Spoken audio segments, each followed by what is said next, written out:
Olá, meus alunos e minhas alunas, tá? Tudo bem com vocês? Espero que sim. Agora nós vamos entrar no módulo de logística, tá? Tentando apresentar para vocês a importância da logística, tanto na nossa vida profissional, na nossa vida social e também empresarialmente o quanto que ela é importante, tá? Para tanto, tá? A gente precisa, né, logo de cara, saber como é que isso se desenvolve dentro das organizações. E quando a gente fala organizações em ciências sociais aplicadas, nós estamos falando em empresas, hospitais, um escritório de contabilidade, um escritório de advocacia, tá? Uma escola, tá? São essas as organizações que a gente se preocupa. Então ela pode ser uma indústria, ela pode ser um comércio e ela pode ser uma prestação de serviço, tá?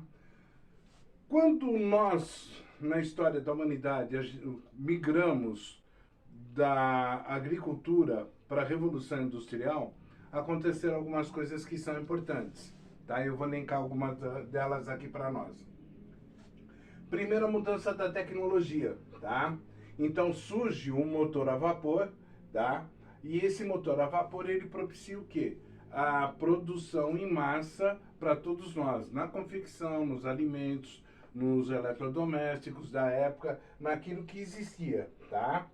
Então, assim, os primeiros motores a vapor, eles apareceram na Inglaterra e de modo fluvial, tá? A gente pode observar aqui um navio a vapor trafegando num rio na Inglaterra. No início do século XIX, todas as transações eram feitas comercialmente e esses barcos a vapor é que faziam o transporte dessas cargas. Aí houve a migração para os motores a combustão interna, tá? Que propiciou o avião, o automóvel, o trator, o tanque. Aí veio o motor a vapor a gás, que aí entra o motor do avião a jato, ok? E na Grã-Bretanha, Frank Whittle percebeu que a turbina a gás poderia ser utilizada em aviões. Então, os primeiros aviões a jato, eles surgiram na Alemanha. Isso depois vai ser muito importante quando nós vamos abordar o módulo de transportes.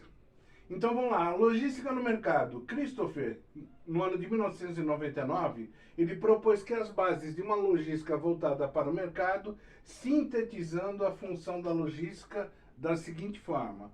Primeiro, nós, enquanto administradores e gestores, nós temos que saber qual é a capacidade logística da sua organização. Depois a gente tem que saber qual é o serviço ao cliente que nós vamos prestar. Logo em seguida, sabendo a capacidade logística, o serviço ao cliente, a gente tenta desenvolver a qualidade no relacionamento. Isso desenvolvido, o foco é agora na retenção do cliente. Por que esse cliente nos procurou e por que esse cliente continua conosco? E o que a gente vai fazer para que ele continue e permaneça sempre conosco? E visando a rentabilidade do negócio, porque a empresa ela tem que ser sustentavelmente de forma econômica, que ela se mantenha viva no mercado, tá? E hoje o mercado ele é voraz. Então, cabe ao modelo de Christopher, né? Ele acaba se tornando um fator de vantagem competitiva para nós frente às outras organizações, quando você faz isso muito bem. Vários autores como Balo, Claus, Drucker, concordam que o aumento da concorrência internacional, ou seja, a partir dos anos 1950, a globalização ela começa a se expandir, né?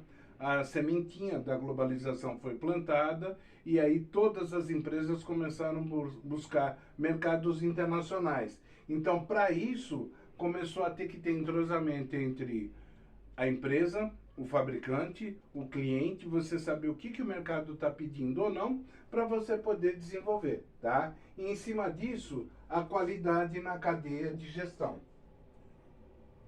Então, assim, a logística ela se desenvolve assim. Existem os fabricantes, os principais clientes deles são os fornecedores, tá?